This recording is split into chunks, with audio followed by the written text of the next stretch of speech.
Hi there, Steve Barnes here with a session of Life Writing Live. We've been so busy over the last 10 weeks getting the podcast right that I wanted to make sure that that was going right, and we've just wrapped our 10th episode, so I can free up some energy to be able to speak with you today.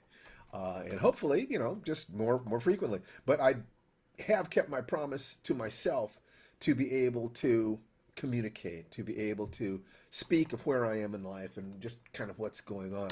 Adrian Sky says, "Hi, handsome." I say, "Hello, beautiful. How are you, sweetheart?" Um, and uh, so I thought that what I'd do is take a look and see what's going on in my life and then how my daily schedule is addressing these things. In life, they tell you how much that you're rewarded in proportion to how much stress you can take without breaking.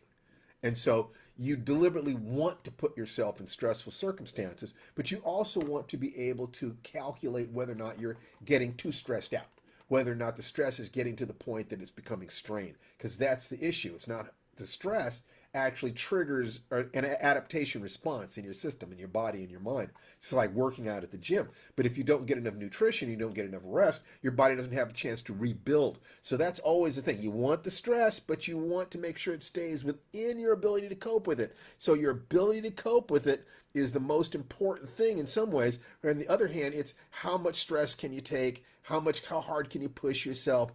How much chaos can you withstand and still keep your balance? So life is chaos. Family life is definitely chaos. So just kind of make your peace with that and go on. So I thought I'd talk about what my schedule has been thus far today and what I'm expecting and how I put these things together. So I woke up. I like to stay in bed until my body feels rested. So it's like I'll wait until my body starts to spontaneously move. I'll actually lay on one side or the other and kind of breathe and listen to my heartbeat until my fingers and toes start wiggling pretty much all on their own. That kind of tells me that my body is ready to start waking up. So then I'll sit up and I'll meditate. And the meditation is usually some combination of visualization of my ancient child, breathing, and listening to my heartbeat. Okay, really, really beautiful. Adrian says she needs to lose weight. Okay, so I love addressing questions when they come up. The important thing is that you're out of balance. That there is an imbalance between the food that you're taking in and the amount of movement you're putting out. The easiest part of that to deal with is the food coming in. So what you want to do is to first be very aware of what's going wrong. Somehow you've gotten out of that balance. Modern life does that. It's not your fault. Modern life has cut the connection between how much we move and how much we eat. So you need to start thinking about that. And so start thinking about how much are you moving. And then I would say in terms of your diet, you're probably eating more than you think you are. So I would suggest the smartphone diet. Carry your phone with you and simply take a picture of everything you eat. Bring it from unconscious to consciousness. Start becoming aware, and you'll start seeing what it is that you need to do.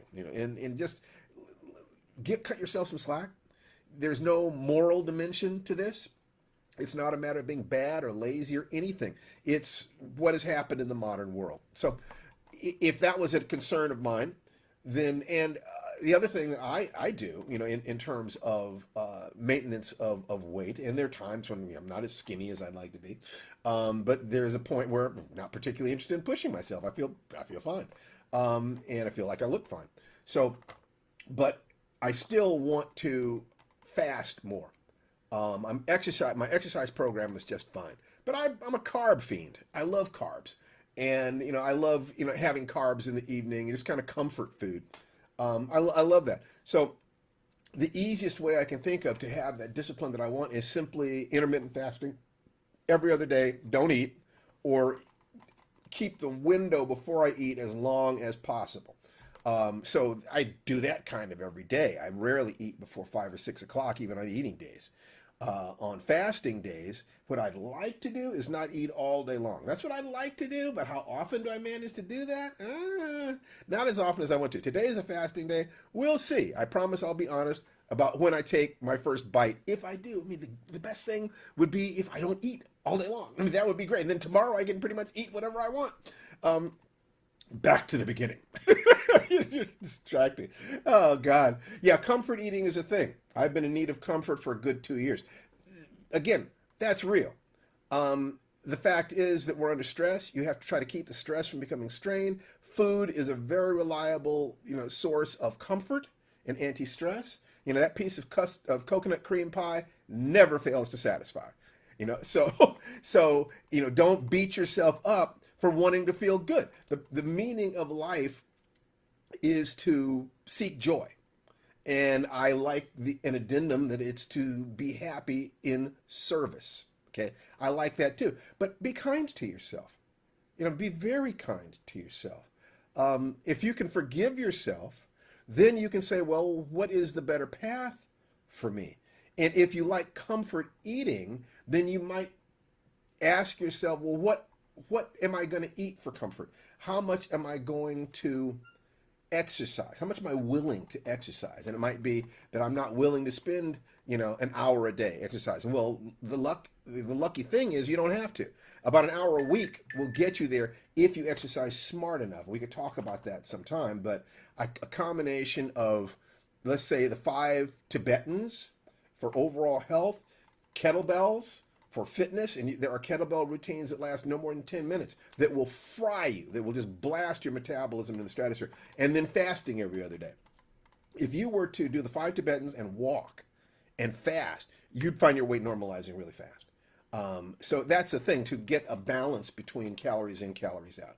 That, you can change everything else, but if you don't get a hold of that, you're going to stay big. You're going to stay, carrying more weight than is optimal for your body if you were a hunter-gatherer. So that's the idea, to change what it is that society did to us when we industrialized and we made it possible that a person can sit in front of a computer and earn all the calories they need staying in one place. That's lethal for your waistline. So, back to my morning. Okay, so I meditate, and that's usually 15 to 20 minutes. And I find a place of peace inside myself. And I made some good progress there where I can visualize things and I can see light inside my body when it's feeling light and I'm feeling centered. So it gives me a nice visual metaphor for the state that I want to be in. And then I get out of bed. I look at my emails and do a little bit of, social media surfing.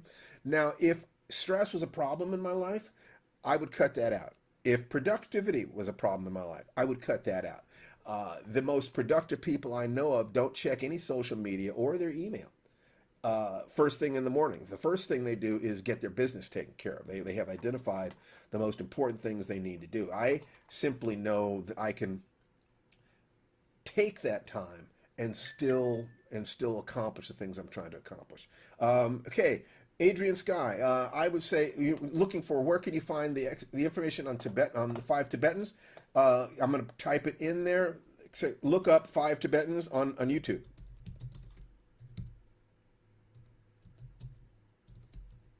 Type in 5 Tibetan rites on YouTube, and you will see a bunch of people. There are 5 different exercises, very simple exercises, really. You start by doing no more than 3 of each of them. So in the beginning, it'll only take you like 2 minutes. And you add no more than 1 repetition per week until you get up to 21 repetitions, and you stay there. And the truth is, if you can do 21 repetitions of those 5 exercises, you're in pretty good shape. It's not bad. It takes you about 10 minutes. So it's a very, very effective and efficient system. And were you to combine that with intermittent fasting, you'd actually be pretty fit and have a pretty healthy, strong, flexible body and good energy with a minimal investment of time. In fact, you'll actually get the intermittent fasting would actually give you time back, and it's the zero net time system. That once you realize that if you take a day off from eating, or you only eat 1 meal in the evening, at least every other day, then the other time that you would have spent preparing and eating food, then you get to reinvest that time in your day. You can spend it writing or exercising or watching movies or whatever you want. So after I've done a certain amount of that social media stuff, I make out my journal. Actually, that's not true. The first thing I do is I do Tai Chi. And while I'm doing Tai Chi, I do my chanting, my incantations. And my incantations flow along the magic formula. So I'm talking about the things I'm grateful for, and I'm talking about my mentors, and I'm talking about doing the things every day that I need to do to reach my goals. So it's all kind of connected in there. Uh, so the the point is to to know what the map or model of your activity is. You know, what direction are you heading in? That you're taking daily action, that you're feeling gratitude every day, that you have a clear intention, clear goals about what you're going to do, and that you have the courage and conviction that you can and should accomplish your aims.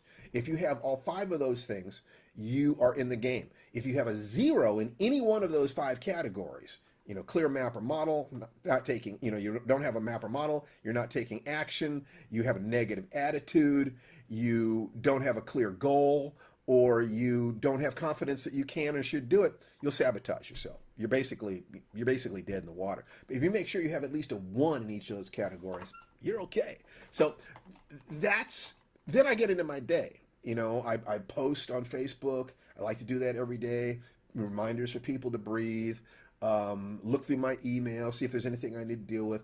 And in my make out my journal, right here, I use a journal that Brendan Burchard did, the guy that did the high performance habits, and it asks me questions every day that are very useful to make sure that I'm staying on track. And his primary thing is he asks himself every night, did I live? Did I love? Did I matter? I like that. You know, I like the three gates. You know, is it true? Is it kind? Is it useful?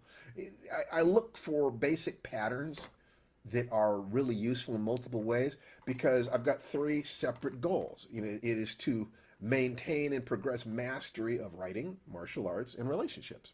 You know, and that means being totally engaged every day, looking at my failures and flaws every day, finding role models of people who are doing it better than me every day. I will drive hours, to spend some time with someone who does it better than I do, so I can study what it is that they're doing. Um, I guess, God, this is actually a lot longer than I wanted to, but hopefully it'll be useful. Misty says she'd like to see a kettlebell workout that I'd recommend. There's one called kettle. Let me see if I can find the. Okay, you go to tacticalathlete.com.